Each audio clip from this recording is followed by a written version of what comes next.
There are so many people who look at what ISIS is doing and saying, this is beyond criminal, something has to be done. But it's highly controversial for a group like Anonymous to try and take them on online or otherwise, isn't it? Yeah, as I was watching that press conference in Prescott, Arizona about Kayla Mueller, I thought, boy, anybody sitting at home might think that it's great news that Anonymous is going after ISIS. Do whatever they can do, they might think.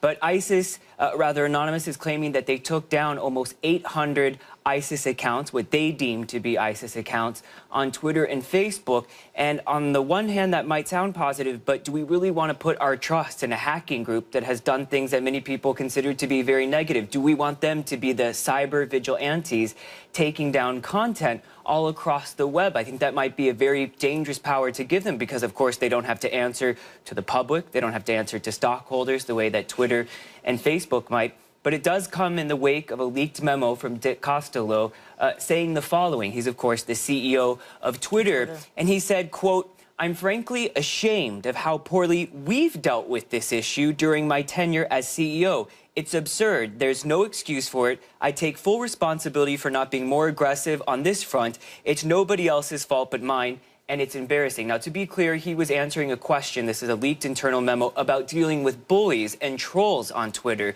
So my question when I read this was, if they can't deal with bullies and trolls, how are they going to deal with the terrorists?